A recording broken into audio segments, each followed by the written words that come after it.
Hello everyone, कैसे हैं आप सब। आई होप आप सब एकदम बढ़िया होंगे। The dark mafia king his options chapter 10।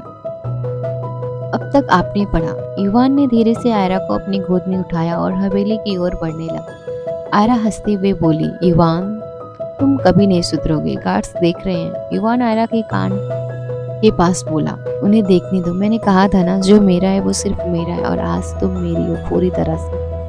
हवेली के दरवाजे बंद हो गए, लेकिन इस बार ये दरवाजे किसी को कैद करने के लिए नहीं, बल्कि एक नई खूबसूरत दुनिया को अपना अंदर समेटने के लिए बंद हुए थे। अतीत की नफरत हार चुकी थी और प्यार की जीत मुकम्मल हो चुकी थी। कहानी में अब आगे। हवेली की उस ऊंची बालकनी पर रात का सन्नाटा छाया हुआ था, लेकिन हवा में एक अजीब सी बेचैनी और खुशबू खुली थी। इवान और आयरा एक दूसरे के इतने करीब खड़े थे कि उनकी सांसें आपस में टकरा रही थी।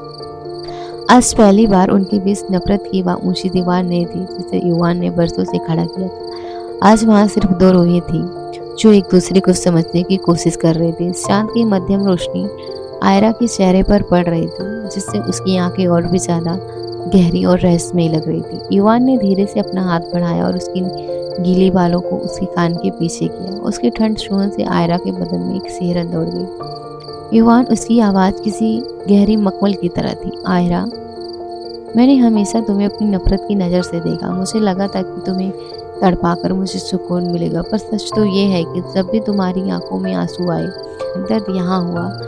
उसने अपना हाथ अपने दिल पर रखते हुए बोला। आयरा ने अपनी पलकें उठाई।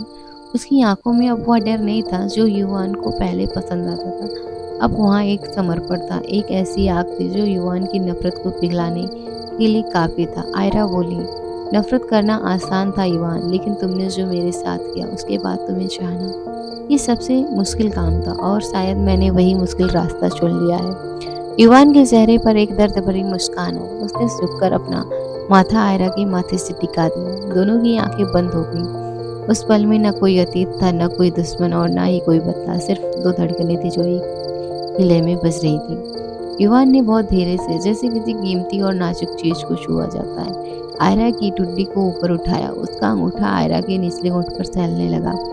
आयरा की सांसें तेज हो गईं। उसका सीना तेजी से ऊपर नीचे होने लगा। युवान फुसफुसाते हुए बोला, क्या मैं। उसने पूरा वाक्य नहीं बोला, पर उसकी आंखों ने सब कुछ कह दिया। आयरा ने कोई जवाब नहीं दिया। उसने बस धीरे से युवान की शर्ट के कॉलर्स को अपनी मुट्ठियों में भींच लिया और उसे अपनी ओर खींच लिया। और फिर वह पल आया। युवान ने झुककर अपने होंठ आयरा के कांपते हुए होठों पर रख दिए। वह पहले किसी तूफान के थमने जैसी थी। इसमें शुरुआत में एक झिझक थी, एक डर था कहीं यह सब टूट न जाए, लेकिन जैसे ही आयरा ने उसके रिस्पॉन्ड किया, वह किसी गहरा और जुनूनी होता गया। यह सिर्फ दो शरीरों का मिलन नहीं था, यह युवान का आयरा से किया गया वह मौन वादा था। अब वह उसे कभी अकेला नहीं छोड़ेगा। यह आयरा का युवान को दिया गया वह जख्मों का मरहम था, जिसने उसकी बरसों की कड़वाहट को एक पल में धो दिया। युवान ने आयरा की कमर में अपना हाथ और कस दिया, जिससे वह उसे दुनिया के हर खतरे से छिपा लेना चाहता हो। आयरा ने उसके बालों में अपनी उंगलियां फंसा दी। उस पल में कड़वाहट शहद में बदल गई और नफरत के घुटन टेक दिए। जब वह दोनों अलग हुए तो दोनों की सांसें फूली हुई थी। ईवान ने आयरा के माथे को चूम लिया और उसे अपनी बाहों में पूरी तरह समेट लिया। ईवान बोला, अब तुम कहीं नहीं जाओगी। आज से तुम्हारी हर सांस पर मेरा हक है, नफरत से नहीं, प्यार से। आयरन ने उसके सीने पर अपना सिर टिका दिया। मैंने कभी नहीं सोचा था एक माफिया के दिल में इतनी जगह होगी। इवान बोला, ये जगह सिर्फ तुम्हारे लिए थी आयरा, हमेशा से। आसमान में चांद अब बातों के पीछे छुप गया था, जैसे वह इस निजी और खूबसूरत पल को प्राइवेसी देना चाहता हो। हवेली की वो दीवारें जो कभी चीखों की गवाह थी, आज एक नई प्रेम कहानी की गवाह बन रही थी। हवेली का कोना कोना आज हजारों दीपों और ताजा मोगरे की खुशबू से महक रहा था। अग्निहोत्री मैंसन जो कभी डर का प्रतीक था, आज एक ऐतिहासिक मिलन का गवाह बनने जा रहा था। यह सिर्फ एक शादी नहीं थी, बल्कि दो परिवारों की नफरत की राख पर खड़ा किया प्यार का महल था। आयरा कांच के सामने खड़ी थी। उसने सुर्ख लाल रंग का भारी जोड़ा पहना था, जिस पर सोने के तारों से बारीक नक्काशी की गई थी। सिर पर दुपट्टा, माथे पर झूमर और गले में वह खानदानी हार था जो कभी ईवान की माँ का हुआ करता था।